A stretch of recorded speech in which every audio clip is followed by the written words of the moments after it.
안녕하세요. 네, 안녕하세요. 네, 원장님 요즘 뉴스에 많이 나오는 헤즈볼라에 대해서 설명 좀 해주시겠어요?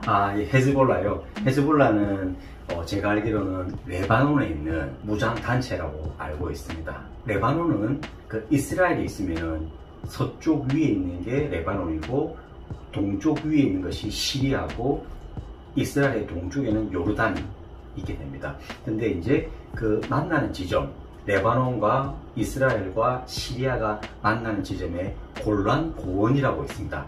거기서 지금 그 레바논의 헤즈볼라와 이스라엘이 전쟁을 하고 있고 지속적으로 계속 하고 있습니다. 크고 작은 전쟁을. 그리고 마찬가지로 시리아 역시 레바논 편을 들어서 이스라엘과도 역시 전쟁을 하고 있는 곳입니다. 거기에 있는 산이 이스라엘의 굉장히 중요한 산, 헤르몬 산이 있습니다. 성경에도 나와 있는. 근데 레바논에서는 그 산을 그렇게 크게 생각하지 않습니다. 왜냐하면 레바논에는 헐몬 산보다 더 높고 더 아름다운 산들이 많기 때문으로 생각이 됩니다. 제가 작년에 그 레바논에 갔을 때 그 조금 전에 말씀드린 헐몬산 그 위에를 갔습니다. 거기 마을이 자글레, 그리고 유적지는 우마이야 왕조의 이슬람 유적지가 있습니다. 거기서 제가 어떤 분에게 물어봤는데 레바논 사람들은 잘 모르더라고요. 헐몬산이 어떤 산인지. 그런데 기독교 그 수도성으로 보이는데 그분이 저기가 헐몬산이다. 그리고 그 지나면은 골란 고원이 있다. 그래서 헤즈볼라는 레바논의 무장단체이고 그 비용, 자금은 거의 다 이란으로부터 받고 있고, 그리고 이스라엘과 전쟁 중에 있는 그런 나라입니다. 특히 레바논의 서쪽에는 유엔군이 있고 우리나라의 동명부대가 거주하고 있습니다. 네, 오늘은 뭐가 궁금하십니까? 네. 원장님, 수술은 왜 꼭 수술 전문가가 해야 되는 걸까요?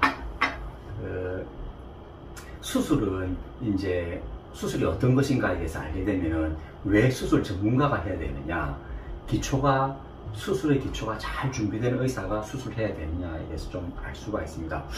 쉽게 생각하는 것이 수술은 손으로 하는 기술로만 생각이 되는데 전혀 그렇지가 않고요.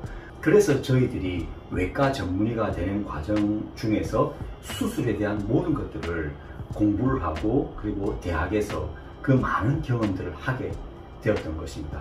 그리고 하고 나니까 일부 수술 전문가들은 수술을 하지 않습니다. 왜냐하면 수술이 얼마나 어려운 줄 알거든요. 그래서 그것이 바로 수술의 굉장히 어려운 점과 깊고 깊은 점이라고 생각하시면 됩니다. 그것을 모든 것을 파악을 하고 기본을 가지고 시행하는 것이 수술이라고 생각이 됩니다. 그래서 수술하는 기술도 당연히 포함되고 수술 전에 환자 파악, 그리고 수술 후에 환자에 대한 컨트롤, 이 모든 것들이 수술이라고 할 수가 있습니다.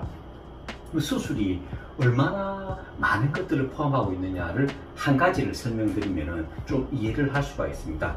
수술을 하고 나서 상처를 봤을 때 수술을 전문적으로 한 사람, 그리고 대학에서 오랫동안 수술을 전문으로 하고 상처를 보고 중환자실에서 환자 상처를 보고 그 상처가 얼마나 악화되고 좋아지고 항생제를 써야 되고 인공호흡기를 달아야 되고 엑스레이를 찍어야 되고 검사를 해야 되고 그 상처가 어떻게 환자를 거의 생명을 잃게 만드는지, 어떻게 하면 그 상처가 환자를 낫게 해 가는지, 이 모든 것들을 공부하고 경험을 하고 일주일 동안 잠을 안 자가면서 그 환자를 파악을 하고 환자를 살리기 위한 노력을 해야 얻게 되는 지식이 상처에 대한 이해입니다. 그래서 수술을 하고 이런 작은 병원에서도 저희들이 액체증 수술을 하고 환자가 왔는데 상처를 본 순간 그 상처에 대한 판단이 바로 돼야 되는 겁니다. 아주 드물긴 하지만 환자가 왔을 때 상처를 보고 감염인지를 바로 파악을 해야 됩니다. 그리고 의심을 할 수 있어야 됩니다. 그런 경우는 바로 주사 항생제를 맞을 수 있는 그런 병원들로 저희들이 의뢰를 해드립니다. 그런 경우가 거의 한 3년, 5년에 한 분 계십니다. 그것은 감염입니다. 그래서 저희들이 휴식을 취하거나 먹는 항생제로 하시라고 잘 커버가 되지 않습니다. 반드시 감염이기 때문에 일반인들이 듣기 쉬운 용어로는 봉화진염, 예, 그걸 생각하시면 됩니다. 그런 경우는 바로 주사로 항생제를 3일에서 일주일 동안 맞게 해드리는 것입니다. 그것이 바로 판단입니다. 그리고 대부분은 약간의 염증이 있는 것입니다. 염증이 약간 있는 것으로 항생제를 세게 쓴다든지 꼭 그럴 필요는 없습니다. 상처가 회복되어 가는 과정 속에서 그 정도는 있을 수가 있거든요. 그런 것들은 충분한 시간을 지켜보시면은 자연적으로 회복이 되는 그런 것들입니다. 그리고 어떤 경우는 상처에 문제가 없다, 이런 것들을 판단하게 되는 거죠. 이런 것들이 바로 수술의 기초, 기본이 잘 되었을 때, 있을 때 그런 것들을 판단할 수가 있습니다. 반대로 다르게 말씀드리면은 수술을 많이 해보면은 이런 것들을 알 수 있겠지, 전혀 그렇지 않습니다.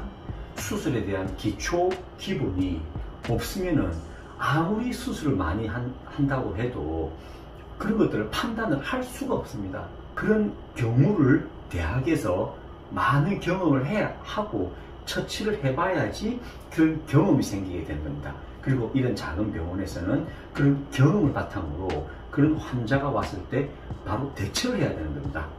그렇게 일하시면 되고, 그렇기 때문에 가장 간단한 예를 제가 말씀드린 거고, 수술 중 물론 기술력 부분, 그리고 수술 전에 준비하는 부분들, 수술 전이나 중이나 후에 환자를 관찰하게 하는 능력, 이런 모든 것들이 대학병원에서 수술이라는 전문 그런 과정을 통해서 길러지기 때문에 액치증 수술, 術을 비롯한 모든 수술은 수술 전문가한테 받는 것을 반드시 권장해 드립니다. 예, 감사합니다.